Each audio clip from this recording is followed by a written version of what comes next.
Saúdo a todos, ovelhas que o Senhor Jesus comprou com seu próprio sangue.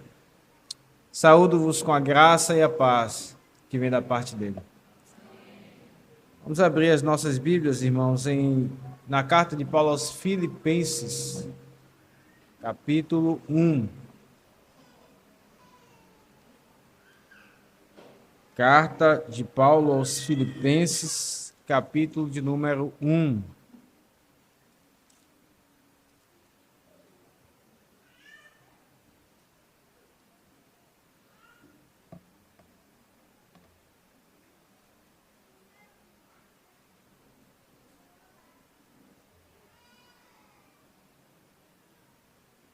Eu lerei versos de número 1 até o verso 11, mas nós iremos expor nesta noite, contando com a graça do nosso Deus, dos versos 3 até o verso de número 11. Então, peço que todos acompanhem, prestem atenção, lembrem-se, esta é a palavra do nosso Deus, por meio da qual nós conhecemos, inclusive, o nosso amado Salvador, e nele temos alegria. Assim está escrito: Paulo e Timóteo, servos de Cristo Jesus, a todos os santos em Cristo Jesus, inclusive bispos e diáconos que vivem em Filipos. Graça e paz a vós outros da parte de Deus, nosso Pai, e do Senhor Jesus Cristo. Dou graças ao meu Deus por tudo que recordo de vós, fazendo sempre com alegria súplicas por todos vós, em todas as minhas orações, pela vossa cooperação no Evangelho desde o primeiro dia até agora. Estou plenamente certo de que aquele que começou boa obra em vós há de completá-la até ao dia de Cristo Jesus. Aliás, é justo que eu assim pense de todos vós. Aliás, é justo que eu assim pense de todos vós, porque vos trago no coração, seja nas minhas algemas, seja na minha defesa e confirmação do Evangelho, pois todos sois participantes da graça comigo. Pois minha testemunha é Deus, da saudade que tenho de todos vós, na terna misericórdia de Cristo Jesus. Também faço esta oração: que o vosso amor aumente mais e mais, em pleno conhecimento e toda a percepção, para provardes as coisas excelentes e serdes sinceros e inculpáveis para o dia de Cristo, cheios do fruto de justiça, o qual é mediante Jesus Cristo, para a glória e louvor de Deus. Amém. Vamos mais uma vez orar, amados, e que o Senhor nos abençoe neste momento. Maravilhoso Deus e Pai, nós invocamos o Teu nome e recorremos a Ti, Senhor. Porque, ó Deus, aquele que prega nada é, não é capaz de si mesmo, Senhor. Para que, sendo instrumento em Tuas mãos, possa, ó Deus, trazer aquilo do alto, aquilo que é altíssimo, que traspassa, que vai além das nossas limitações. Só o Senhor é que pode, ó Deus, falar com o Teu povo e, apesar das limitações do que prega, assim fazer, ó Deus, com que a Tua palavra seja pregada com fidelidade. Só o Senhor, ó Deus, que pode também nos fazer ouvir com o coração, Senhor. Ó Senhor, todos nós precisamos de corações abertos. Dá-nos, ó Deus, corações abertos para receber a Tua palavra, que vem do alto, de onde está o Pai das luzes, em quem não há sombra alguma de variação. Esta palavra tão rica, esta palavra, ó Deus, que nos leva a viver em alegria plena em Cristo Jesus. Assim nós oramos, ó Deus, em nome de Jesus Cristo. Amém. Meus irmãos, nós começamos a expor na última ocasião esta carta e, ao ler esses versículos, nós podemos perceber o quanto esta carta ela é carregada de afeições, ela é carregada de emoções. O apóstolo Paulo inicia desde o primeiro capítulo, já falando das suas afeições pelos filipenses. Mas o que é interessante é que essas afeições elas não são desgovernadas, elas não são desmedidas, elas não são nem mesmo inconscientes. Pelo contrário, Paulo, ainda que estivesse preso, não está louco, escrevendo a carta da alegria. Ainda que estivesse distante dos irmãos, ele não está louco, pelo contrário, ele coloca aqui as suas afeições pelos filipenses, os seus desejos, a sua oração, aqui nesses versos de 3 a 11. E ele mostra como tudo isso está baseado no conhecimento do Senhor. Aqui Paulo faz duas coisas nesses versículos, irmãos. Ele é grato a Deus por todos aqueles que estavam em Filipos, por tudo o que ele se recordava daqueles irmãos. Mas não apenas isso. De forma amorosa, de forma sábia, Paulo ele também trata aquilo que precisava crescer, aquilo que precisava amadurecer, melhorar naquela igreja. Nós já vimos que o relacionamento de Paulo com os filipenses era um relacionamento íntimo, mais próximo do que até mesmo aqueles que ele tinha com outras igrejas.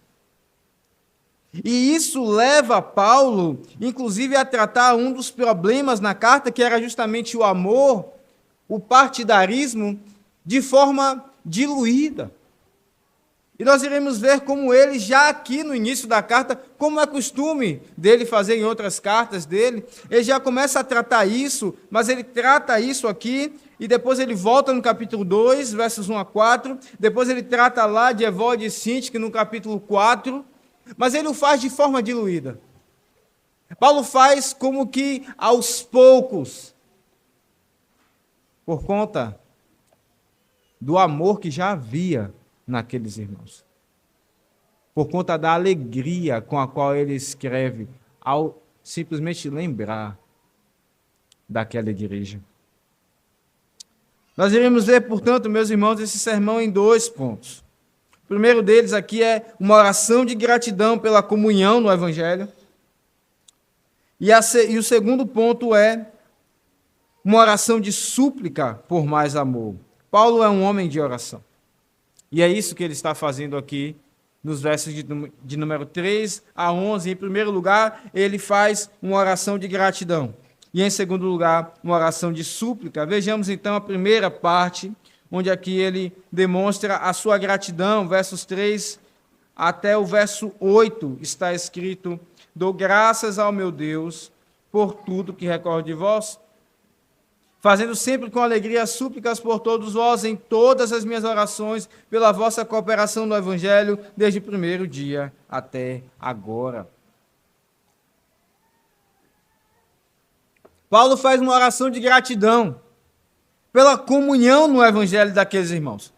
Meus irmãos, quando Paulo então começa dizendo dou graças ao meu Deus, ele demonstra aqui o seu caráter de culto com o qual ele ora. A mesma palavra aqui para ações de graças, para dar graças, é inclusive a palavra para a ceia, eucaristia. E Paulo demonstra então com isso que quando ele lá no seu momento secreto, ele ora, ele não desconsidera de que ele está em culto. Sim, é um culto diferente do culto com toda a igreja, mas Paulo, ele está no seu culto particular. Ele tem ciência de que Cristo está ali. E ele então dá graças, e veja a forma, de fato, como Paulo adora ao Senhor em oração, como ele diz, eu dou graças ao meu Deus. Ok, Filipenses, nós já falamos sobre o Deus e Pai do Senhor Jesus Cristo, vocês conhecem a Deus, inclusive o Espírito Santo, a terceira pessoa da Trindade, mas deixa eu lhe dizer algo mais particular. Quando eu penso em Deus, Ele não é apenas a divindade, Ele não é apenas o Todo-Poderoso, Ele não é apenas o Deus e Pai de Cristo Jesus, Ele é o meu Deus. E quando eu me coloco para orar, eu me devoto a Ele, eu me entrego a Ele. Paulo ora em gratidão, e quando ele ora em gratidão pela comunhão no Evangelho desses irmãos, ele demonstra que o que ele faz é um culto particular.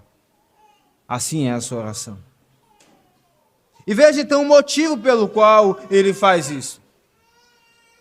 Ele diz no verso 4 que faz isso com alegria, súplicas por todos, em todas as orações, pela vossa cooperação no Evangelho. A palavra aqui para cooperação, meus irmãos, é comunhão. É a mesma que vemos em outras ocasiões da Bíblia, por exemplo, em Atos 2 e Atos 4, quando diz que ali eles partiam o pão, e ali eles tinham comunhão. A igreja tinha comunhão. Mas essa não é apenas uma comunhão, é algo mais específico que Paulo está aqui colocando. Ele diz que é uma comunhão no Evangelho, e fica um pouco sem sentido se fosse traduzido assim dessa forma. Por isso, então, a nossa tradução traz uma cooperação no Evangelho. Não é apenas uma comunhão, o motivo pelo qual Paulo é grato, e ele, inclusive, adora em oração. É uma comunhão conjunta. É uma comunhão que tem ação. A ideia é um povo reunido e imbuído num propósito, em direção a um alvo. E esse alvo é lutar pelo Evangelho. E é por isso que Paulo então diz: eu dou graças pela vossa cooperação no Evangelho. Para dentro do Evangelho, vocês estão imbuídos pelo Evangelho. Filipenses, eu sei que vocês estão envolvidos na causa do Evangelho, que começa inclusive dentro da igreja. E meus irmãos, isso inclusive envolve as finanças. Temos ouvido as exposições de 2 Coríntios aqui, e um dos assuntos, quando se fala de Filipenses, de cooperação, de comunhão, é exatamente esse relacionamento com os filipenses. Veja, Paulo fala em 2 Coríntios 8:4. Abra sua Bíblia lá. Paulo diz assim: não somente fizeram como nós esperávamos, mas também deram-se a si mesmos, primeiro ao Senhor, depois a nós, pela vontade de Deus. Deram-se em comunhão, e no verso 13 está escrito, do capítulo 9, visto como na prova desta ministração glorificam a Deus pela obediência da vossa confissão quanto ao Evangelho de Cristo e pela liberalidade com que contribuís para eles e para todos. A liberalidade com quem vocês têm comunhão com os outros, é isso que está escrito, mais próximo do original. E esse texto, então, nos leva a Filipenses. Como os filipenses, eles tinham cooperação no Evangelho? Como eles tinham comunhão no Evangelho? Eles contribuíam, inclusive financeiramente, com o avanço do Evangelho. Paulo fala lá nas Epístolas de Romanos, capítulo 15 também, no verso 26. Ali ele escreve: porque aprouve a Macedônia, e na maioria das vezes que Paulo fala da Macedônia, ele está falando dos filipenses. Aprove a Macedônia e a Acaia levantar uma coleta em benefício dos pobres, dentre os santos que vivem em Jerusalém. Aprove a Macedônia e a Acaia levantar uma comunhão. Uma comunhão. É interessante olhar dessa forma, não é? Isso lembra-nos, inclusive, Atos 4, de 32 a 35, quando ali a igreja primitiva, vendo os seus necessitados, vendiam os seus bens, os seus imóveis, e depositavam os valores aos pés dos apóstolos. Ali estava uma igreja em efusiva comunhão. E, inclusive, essa comunhão ela é expressa de forma financeira. Paulo louva, dá graças a Deus, meus irmãos, por essa comunhão no Evangelho, por essa cooperação dos filipenses. E veja que essa é uma cooperação perseverante. Olhe para o texto. Verso 5, Paulo diz: Ele dá graça pela vossa cooperação no Evangelho desde o primeiro dia até agora.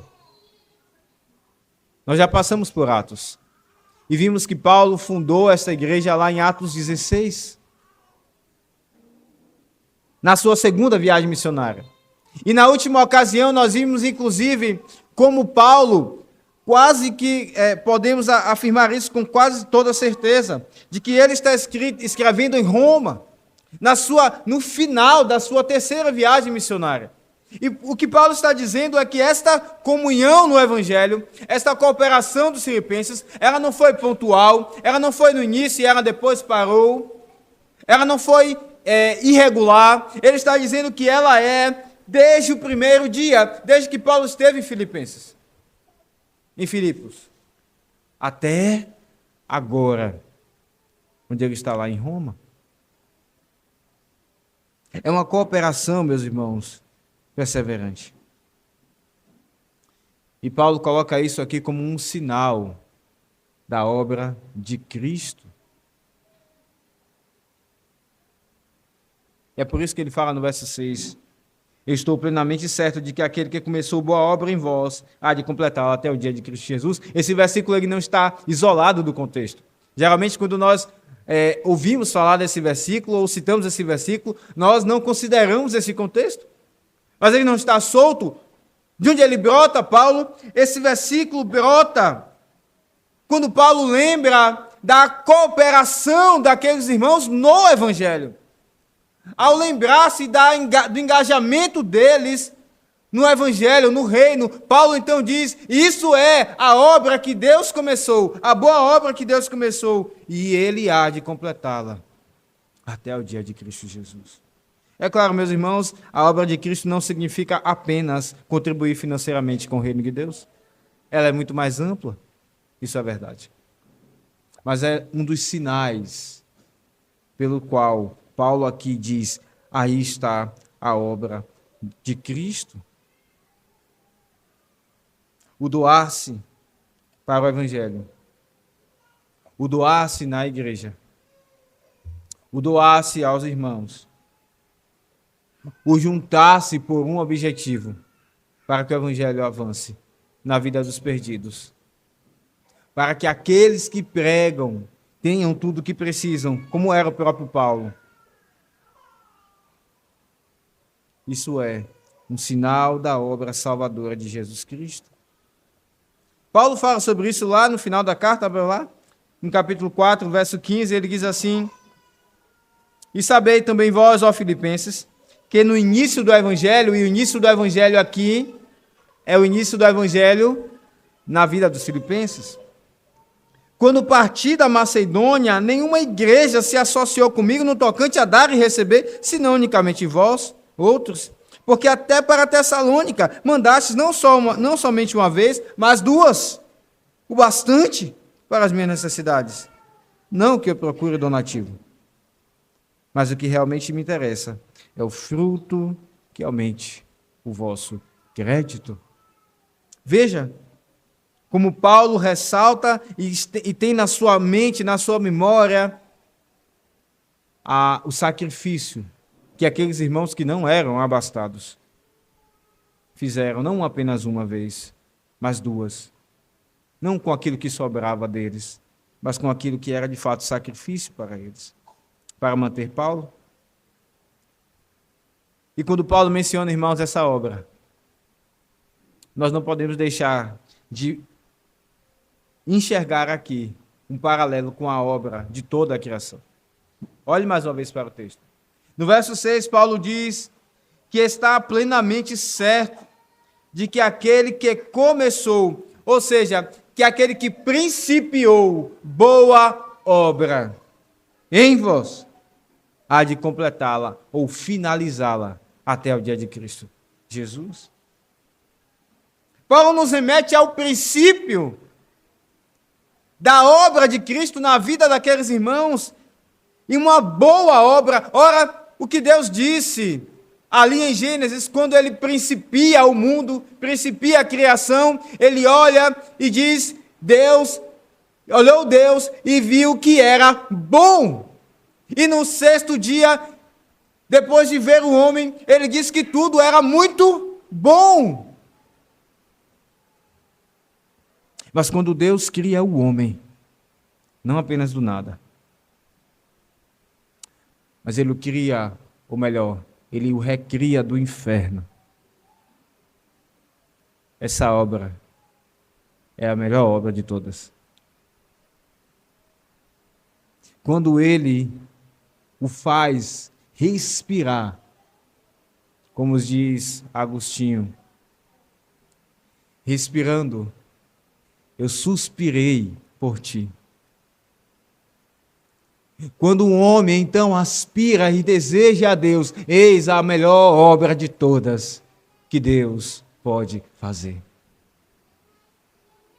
Quando o homem, então, tem agora uma mente, uma consciência cativa para agradar ao seu Deus, e o simples fato de pensar que ele pode estar desagradando a Deus tira a paz dele, eis então a melhor obra de todas. É por isso que Paulo diz em 2 Coríntios 4, verso 6, porque Deus que disse das trevas resplandecerá a luz. Ele está falando de Gênesis também. Ele mesmo resplandeceu em nosso coração para a iluminação do conhecimento da glória de Deus na face de Cristo. É por isso que a Escritura diz, meus irmãos, que eis que se alguém está em Cristo, eis que todas as coisas se fizeram novas. Nova criatura é, ou nova criação é. Eis que tudo se fez novo. Assim como Deus não criou as coisas para deixá-las perdidas pelo pecado. Deus não fez a sua criação para que fosse então invadida pelo pecado e Satanás, e então ela agora estivesse perdida. Não, Romanos 8 diz que a criação geme, aguardando a restauração de todas as coisas, quando lá no final serão feitos novos céus e nova terra, onde habita a justiça. Assim também, especialmente, quando Deus recria o homem, Ele não o entrega a si mesmo. Da mesma maneira que Deus cria todas as coisas, Ele não deixará que o pecado destrua. Ele recria o homem, e Ele não deixará que o pecado destrua. Eis, estou plenamente certo, ó Filipenses, de que aquele que começou boa obra em vós, há de completá-la, há de finalizá-la. E nos lembra de fato o último dia, o dia chamado de Cristo Jesus, o dia de Cristo Jesus, porque sim, se Ele já é o centro de todas as coisas, naquele dia, meus irmãos, Ele será ainda mais.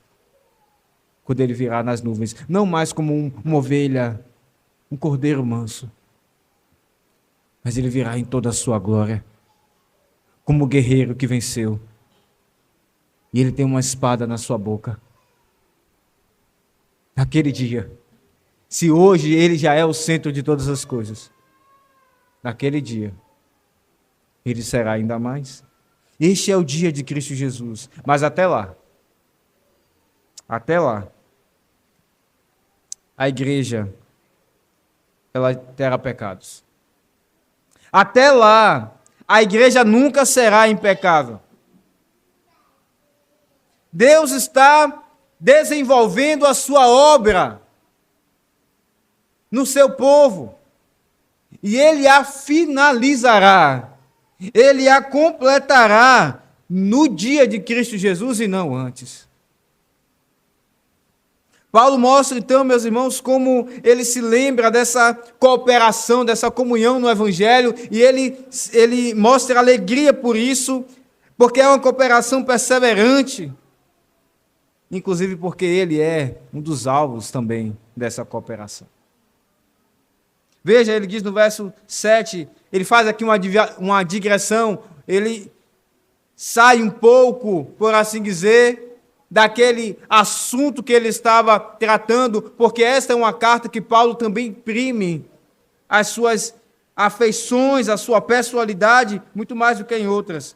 No verso 7 ele diz, aliás, é justo que eu assim pense de todos vós, porque vos trago no coração, seja nas minhas algemas, seja na defesa e confirmação do Evangelho, pois todos sois participantes da graça comigo. Podemos ler assim, porque todos sois coparticipantes da graça comigo. A graça, ela nos une, assim como unia os filipenses, nas algemas de Paulo, na cruz de Cristo, na perseguição e no sofrimento do Evangelho. E ela também nos une na confirmação e na defesa do Evangelho. É isso que Paulo está dizendo. Filipenses, vocês são coparticipantes, unidos comigo nessa graça, seja nas minhas algemas. E ele estava preso naqueles dias. Seja no meu sofrimento, seja na minha privação de liberdade.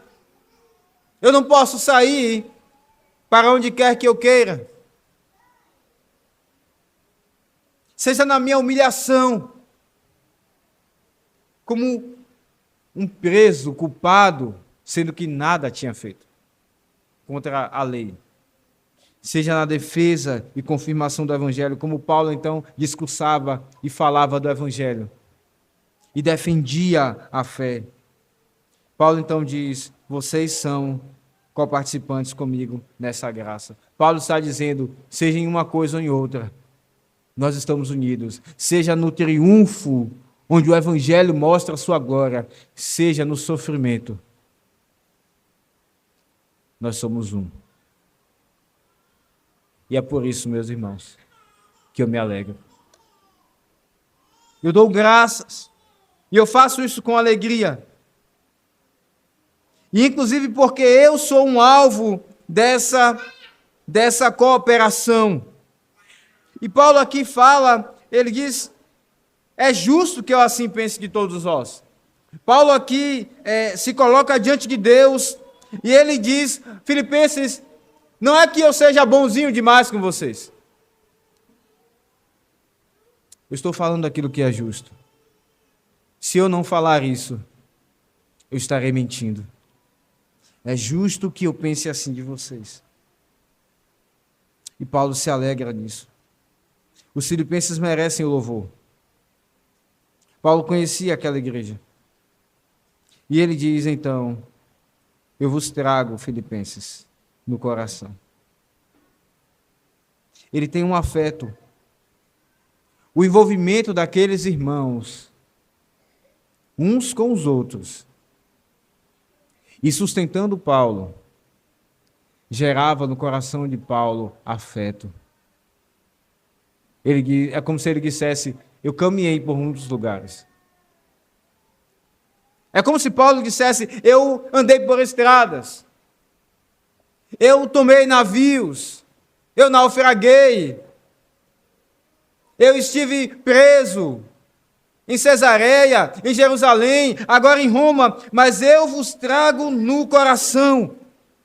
Eu tenho trazido vocês no coração durante todo esse tempo. E Paulo mostra isso quando ele ora. E ele, inclusive, busca informações dos filipenses. Como está lá em Filipenses 2,19, que ele diz: espero, porém, no Senhor Jesus mandar-vos Timóteo o mais breve possível, a fim de que eu me sinta animado também, tendo conhecimento da vossa situação. Irmãos, quando Paulo diz, então, que tem saudade dos filipenses, ele não faz isso por mera educação, por mera força da palavra. Ele realmente sente falta daqueles irmãos. O seu coração estava com eles, e o coração deles estava com Paulo. E Paulo, para mostrar que isso era tão verdadeiro, ele chama a Deus como testemunha, no verso 8, e ele diz: pois minha testemunha é Deus. Paulo não precisava fazer isso. Paulo já está demonstrando tanto que as suas afeições, abrindo tanto o seu coração, mas Paulo reforça a sua alegria, o seu amor, o seu afeto por eles, dizendo: olha, eu chamo a Deus, Deus está aqui agora, como minha testemunha. E se essas palavras elas não forem verdadeiras, que venha sobre mim a mão de Deus. Paulo evoca inclusive Jeremias 11:20, mas ó Senhor dos exércitos, justo juiz, que provas o mais íntimo do coração. Paulo sabia que Deus sondava o seu coração. E como ele então clama a Deus por testemunho, é porque o seu coração de fato era sincero. Ele se alegra nesses irmãos. Para ressaltar a saudade nas entranháveis misericórdias de Cristo, Paulo está imbuído em mostrar que de fato as suas afeições são sinceras. Ele agora evoca inclusive as misericórdias entranháveis, ternas de Cristo Jesus. Você sabe que algumas pessoas, quando recebem algumas notícias ruins, às vezes perdem a fome. Elas sentem dor de barriga. Ou então, alguma coisa começa a acontecer no seu ventre, nas suas entranhas. Isso mostra, irmãos, como aquilo que acontece ao nosso redor, aquilo que pensamos, está ligado às entranhas que temos, ao nosso interior. E Paulo então diz: pois bem, eu vos amo, eu tenho saudade de vocês, nessas entranháveis misericórdias de Cristo. As minhas emoções estão aqui, Filipenses. Eu estou escrevendo com as minhas emoções. Paulo, então, meus irmãos, é grato a Deus. Ele se alegra pela cooperação no evangelho daqueles irmãos, mas Paulo continua a sua oração. Paulo é um homem de oração.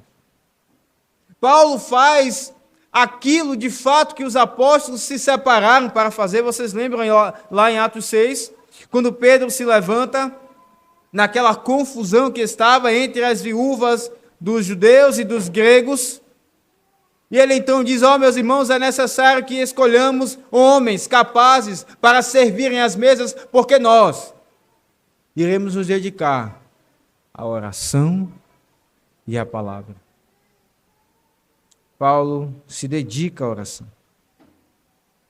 E ele, verso 9, então diz, e aqui está o nosso segundo ponto, uma oração de súplica por mais amor.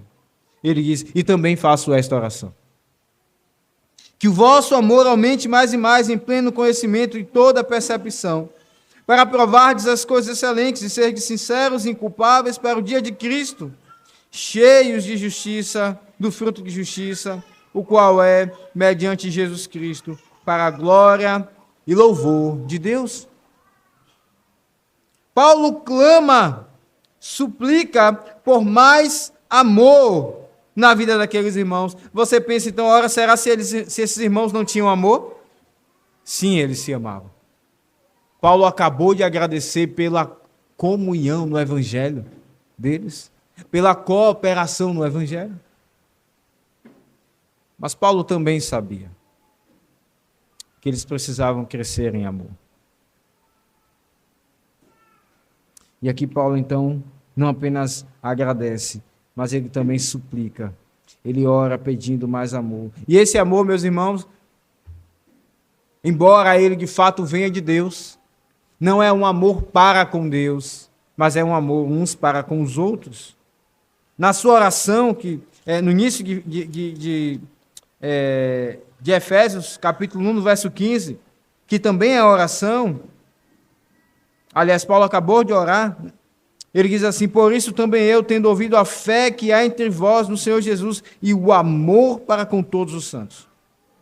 É esse amor que Paulo está falando aqui. Ele vem de Deus, mas Paulo pede que o amor abunde, aumente, se multiplique mais e mais, uns para com os outros. Meus irmãos, não é um amor em meras palavras. Não é um amor incontrolável. É um amor que nos lembra o que Paulo escreveu lá em 1 Coríntios 13. É um amor sacrificial. Ele espera, ele tudo sofre, ele tudo crê. É um amor, como lemos na nossa liturgia, lá em 1 de Pedro 4, verso 7, abra sua Bíblia lá.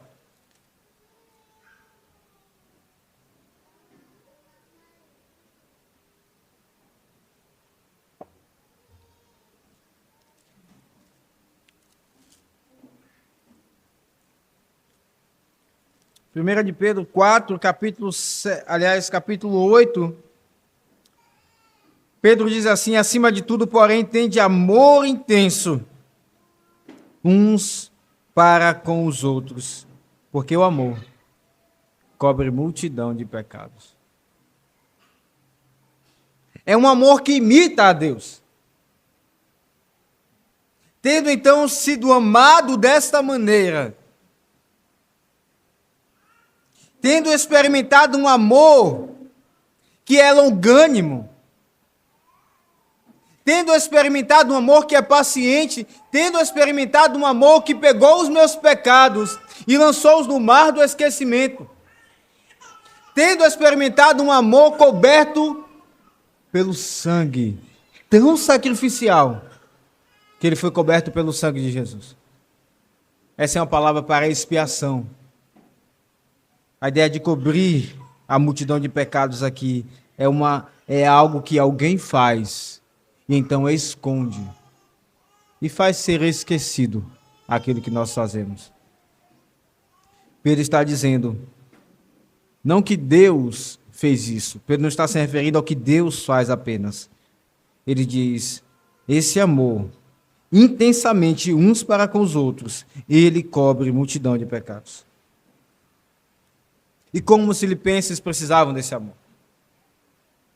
Porque havia de fato ali naquela igreja, meus irmãos, partidarismo. E de forma muito sutil, mas igualmente constante, Paulo reforça a necessidade da unidade naquela igreja. E nós podemos ver isso em vários versículos aqui espalhados por Filipenses. Veja a ênfase que Paulo, veja no verso número 1. Paulo escreve a todos os santos. Paulo sabia que ali havia um problema entre Evódia e Síntique e entre outros no partidarismo, mas ele escreve não apenas para uma, não apenas para outra, mas ele escreve para todos daquela igreja que estava em Filipos. No verso 4, Paulo diz, fazendo sempre com alegria as súplicas por todos vós. Eu estou orando por todos. Eu não me lembro só de um. E sabendo da dificuldade de uma, eu deixo aqui de lado. Eu oro por todos. No verso 7, Paulo diz, aliás, é justo que eu assim pense de todos, não de um ou de outro, mas é justo que eu pense assim de todos vós, porque eu trago todos no coração. E ele diz, todos sois coparticipantes da graça comigo, não apenas um tem a graça e o outro, por causa de um pecado, não tem a graça, mas todos são coparticipantes da graça comigo. No verso 8, Paulo diz, pois minha testemunha é Deus da saudade que tenho, não apenas de um e de outro. Paulo diz da saudade que tenho de todos. Paulo arde em saudades de todos, de cada um. No verso 25, do capítulo 1, Paulo diz, e convencido disto, eu estou certo de que ficarei e permanecerei com todos. Todos nós. No capítulo 2, verso 17, Paulo diz, entretanto, mesmo que seja eu, oferecido por libação, sob o sacrifício e serviço da vossa fé, alegro-me e com todos vós me congratulo. No capítulo 4, verso 21, Paulo diz, saudai cada um. Poderia ser traduzido, saudai todos. Não cumprimente apenas um e passe direto por outros. Saudai a todos. Verso 22, Paulo, todos os santos os saúdam. Meus irmãos, como Paulo espalha por essa carta a unidade. E fazendo isso, ele está querendo chamar a atenção daqueles irmãos, dizendo, vocês precisam crescer em amor. Eu rogo para que vocês cresçam, aumentem em amor, meus irmãos.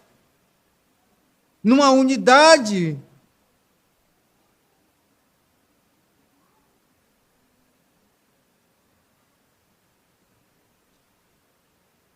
É uma comunhão que lembra-nos, inclusive, Atos, capítulo 2. Mais uma vez, não podemos deixar de lembrar. Onde ali eles partiam pão de casa em casa, com singeleza ou simplicidade de coração. Isso era um reflexo do amor. Estar na casa uns dos outros. E comer com eles, conseguir olhar para eles e comer com eles e compartilhar da vida uns dos outros.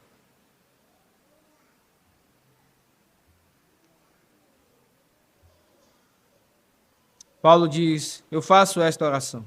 E tem mais, Filipenses. Eu não apenas agradeço pela cooperação no evangelho de vocês. Isso é louvável. Eu vejo isso. Isso existe. Mas eu faço também uma oração de súplica por mais amor. E esse amor, meus irmãos, não é uma mera afeição, um mero sentimento, como muitas vezes nós ouvimos as pessoas falarem hoje. As pessoas olham umas para as outras e o seu coração queima de alguma afeição, sem um motivo que leve a isso, um motivo razoável. Então elas dizem, eu estou apaixonado por você. Eu estou apaixonada por você. Mas é triste como muitas vezes isso acontece e pessoas se separam de forma tão frugal. Não era amor. Não era amor.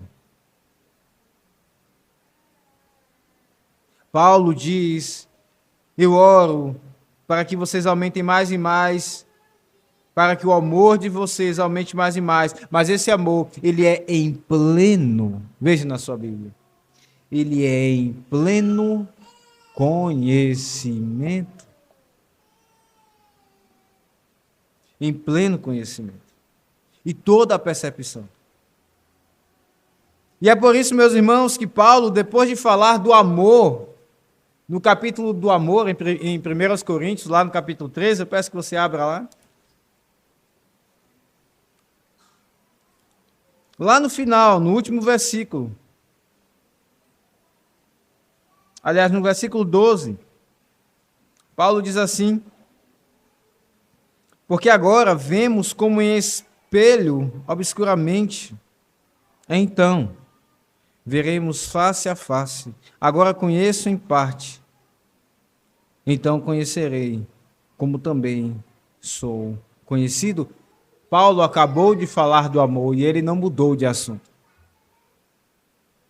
O amor nos leva, de fato, a ter um pleno conhecimento. O amor, ele nasce no solo do pleno conhecimento de Deus. Mas esse amor também é em toda a percepção. E o que Paulo quer dizer com isso? É em discernimento. É na percepção e no discernimento daquilo que é importante e daquilo que é trivial. Daquilo que de fato não pode deixar de passar, mas daquilo que pode ser relevado. Eu rogo para que vocês tenham amor, aumentem mais e mais em pleno, o vosso amor aumente mais e mais em pleno conhecimento, mas também em toda percepção. É claro, meus irmãos, que há coisas importantes que o amor precisa considerar e depende da ocasião, do momento. Em alguns momentos, algo se torna inegociável. Em outros momentos, algo pode ser relevado. Essa percepção também vem com o amor. Paulo roga por isso. E tem um propósito. Veja no verso 10. Para aprovardes, a fim de que vocês tenham esse amor, para que vocês aprovem as coisas excelentes e serdes sinceros e inculpáveis para o dia de Cristo, cheios do fruto de justiça, o qual é mediante Cristo Jesus, para a glória e louvor de Deus.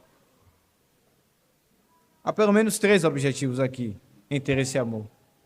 O primeiro deles é que sejam sinceros e inculpáveis. É que o seu coração esteja em acordo com aquilo que é falado.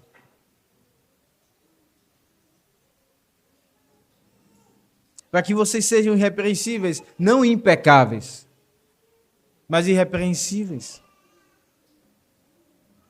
Para que assim sejam preparados para o dia de Cristo, o último dia. O segundo propósito é para que vocês sejam frutíferos, cheios de frutos de justiça, frutos de retidão, na justiça de Cristo. Veja, Paulo diz o qual é mediante Jesus Cristo. Não é pela régua de vocês, pela justiça de vocês, mas é mediante Jesus Cristo.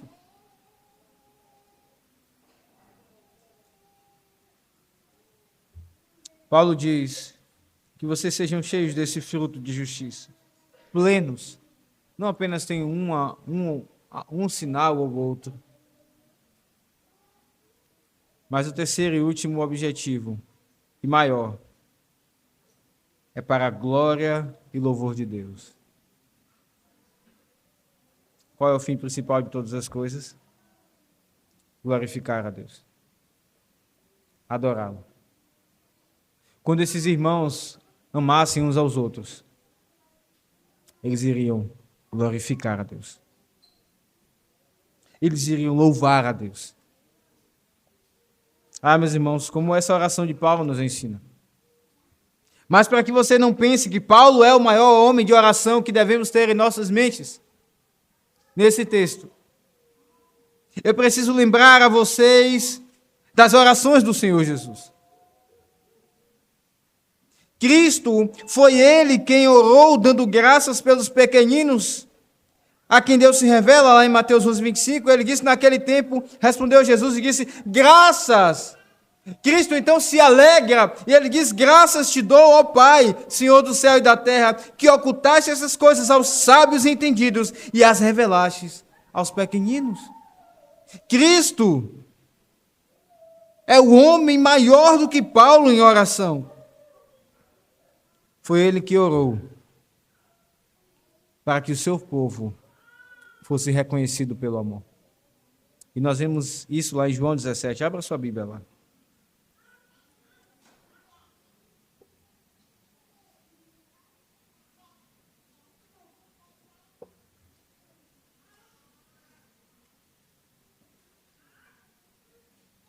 João 17, verso 10. Está escrito: ora, todas as minhas coisas são tuas. Jesus está orando na sua conhecida oração sacerdotal. Ora, e falando com o Pai, assim como ele nos ensinou a orar, dizendo: Pai nosso que estás nos céus, ele também está fazendo aqui. Ora, todas as minhas coisas são tuas, e as tuas coisas são minhas, e neles eu sou glorificado. Já não estou no mundo, mas eles continuam no mundo, ao passo que eu vou para junto de ti. Pai Santo, guarda-os em teu nome que me deste, para que eles sejam um, assim como nós. Jesus diz aqui, continuando, ele diz até o verso 13: quando eu estava com eles, guardava-os em teu nome que me deste, e protegi-os, e nenhum deles se perdeu, exceto o filho da perdição, para que se cumprisse a Escritura. Mas agora vou para junto de ti, e isto falo no mundo. E vou para junto de ti, e isto falo no mundo, para que eles tenham o meu gozo completo em si mesmos. No verso de número 20, Jesus diz: não rogo somente por estes, mas também por aqueles que vierem a crer em mim. Ele ora por nós. Ele ora por mim e por você. Ele ora pela essa igreja presbiteriana do Brasil Mindu. Não rogo somente por estes, mas também por aqueles que vierem a crer em mim, por intermédio da sua palavra, a fim de que todos sejam um. E como és tu, ó Pai, em mim e eu em ti, também sejam eles em nós, para que o mundo creia que tu me enviaste. Eu lhes tenho transmitido a glória que me tens dado, para que sejam um, como nós o somos, eu neles e tu em mim, a fim de que sejam aperfeiçoados na unidade, para que o mundo conheça que tu me enviaste e os amaste, como também amaste a mim. Como o mundo saberá que Jesus veio? Se estamos no ano 2024, ele deve olhar para esta igreja e ver a unidade nela. É isso que Jesus está dizendo.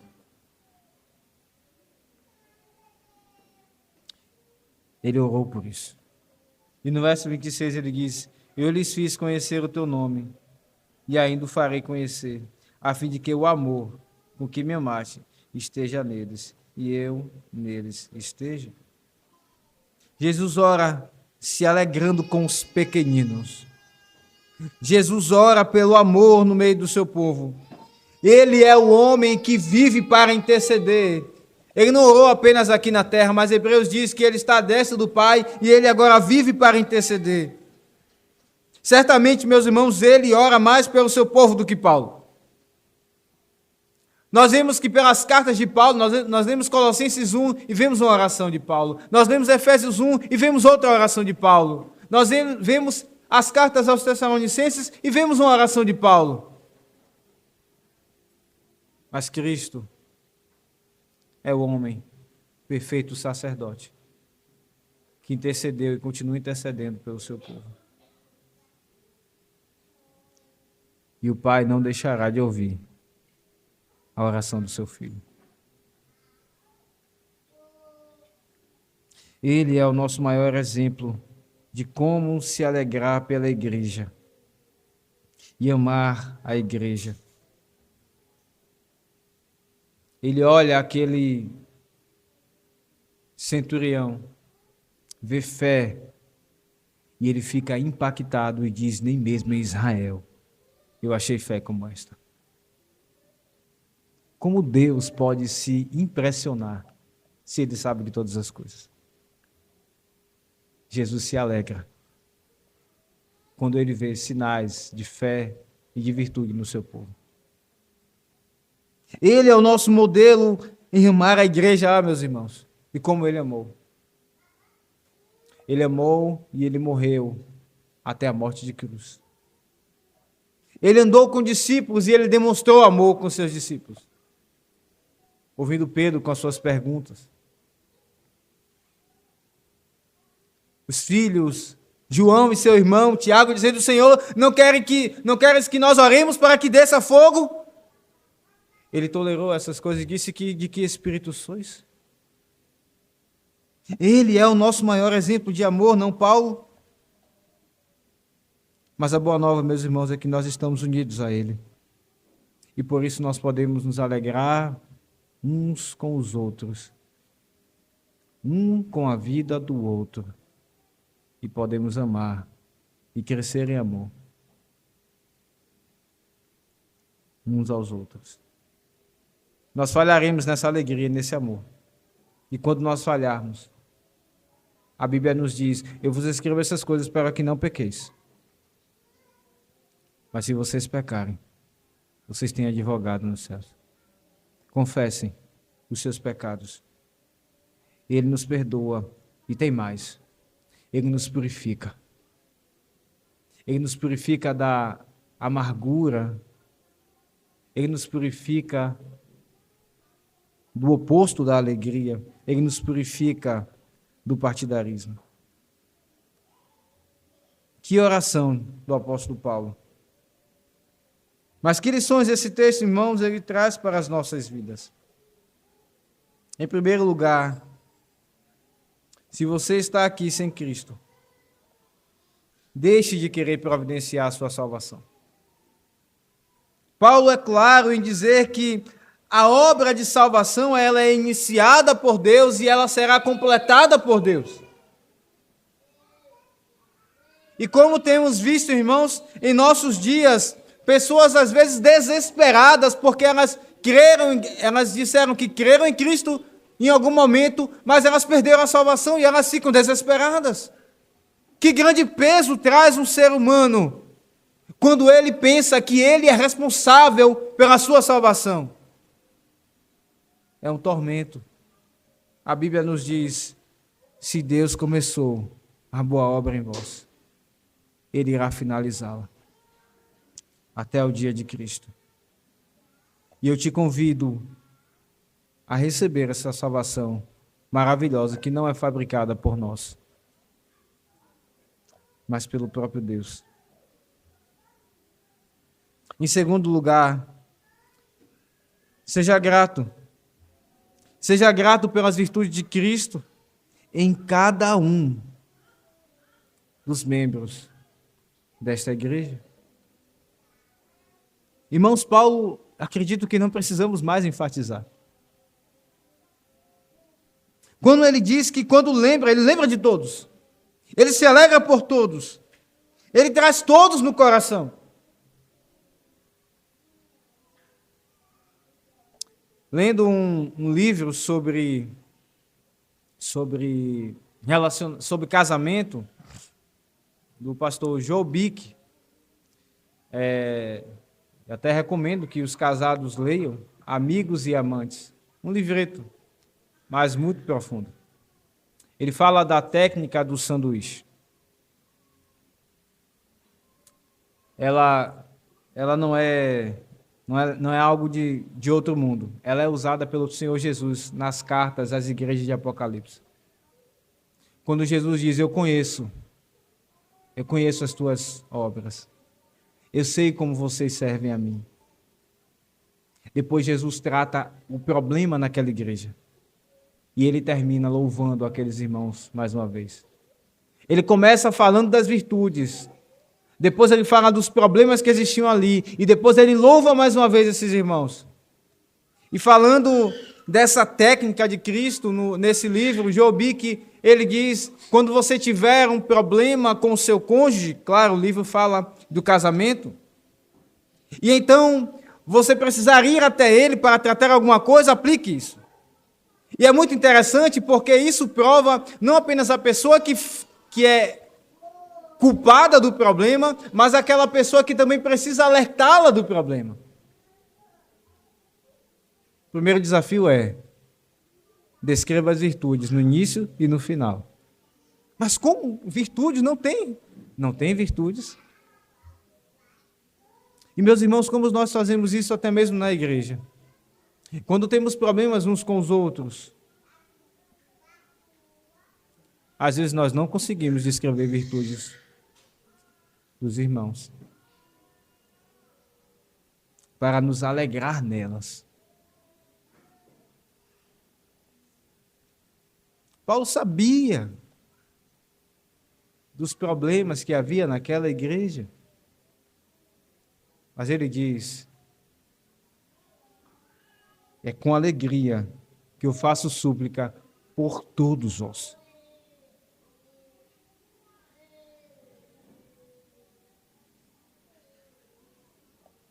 Qual como nós precisamos desenvolver, irmãos, e nos alegrar com a vida de Cristo na vida de cada irmão. E eu louvo a Deus, porque a nossa igreja é uma igreja que se envolve no Evangelho.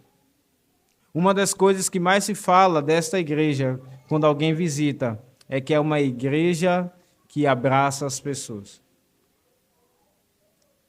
É uma igreja que abre os braços e recebe. Uma igreja engajada e envolvida. E como isso é uma característica da nossa vida? Como esta é uma igreja que todos, ou melhor, grande parte, podemos dizer, se envolvem nas reuniões e se envolvem quando algo precisa ser feito. E então devemos nos alegrar pela nossa igreja. E devemos lembrar, irmãos, a igreja ela nunca será impecável. Cristo está santificando e fazendo a sua obra até o dia dele. Eu me lembro quando eu fiz um curso e a turma começou,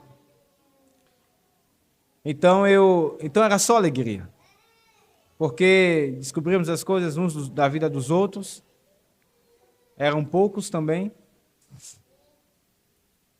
e então havia muita alegria, havia muita empolgação, os números sendo trocados, e pensando inclusive em fazer coisas depois, as famílias se envolvendo, mas no final, as amizades estavam rachadas. Alguns que juntos começavam no início, já estavam separados. E não conseguiam se alegrar e dizer virtudes da vida um do outro. Paulo diz que dá graça e se alegra desde o primeiro dia até aquele momento em que ele escreve a carta. Como nós precisamos imitar essa alegria. Mas em terceiro e último lugar, como nós também precisamos buscar e amar uns aos outros ainda mais. E é interessante que Paulo, ele não nos deixa a escolha. O amor é um mandamento. Ele não é uma afeição. Ele provoca em nós afeição, isso é verdade. Mas ele é um mandamento. Se estamos unidos em Cristo, se somos coparticipantes da graça, então nós devemos amar uns aos outros. E é interessante também como Paulo, ele diz que esse amor deve provocar fruto de justiça, o qual é mediante Cristo Jesus. Isso nos lembra que o amor não é pela nossa própria régua, e como às vezes, irmãos, nós usamos a nossa régua para medir os outros, e se eles saem dessa régua, nós já não amamos. Esse amor produz frutos de retidão e justiça, não a nossa própria justiça, mas a justiça que é mediante Jesus Cristo.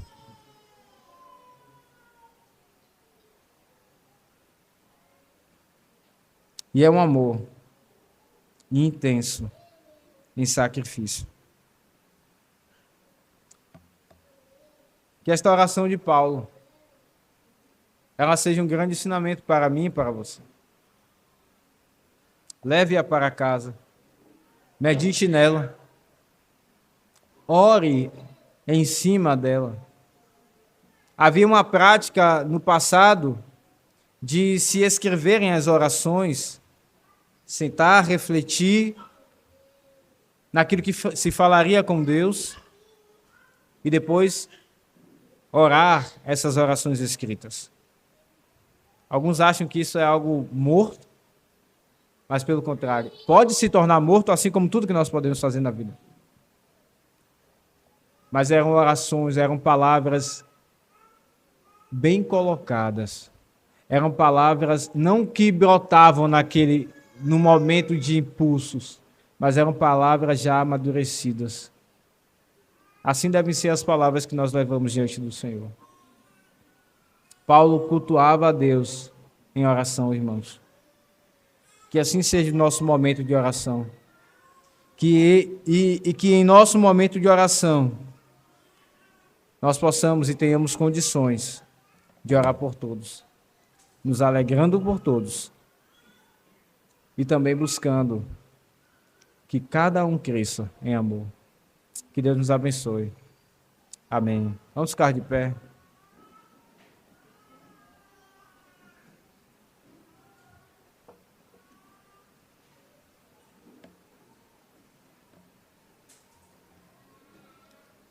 Vamos orar, irmãos.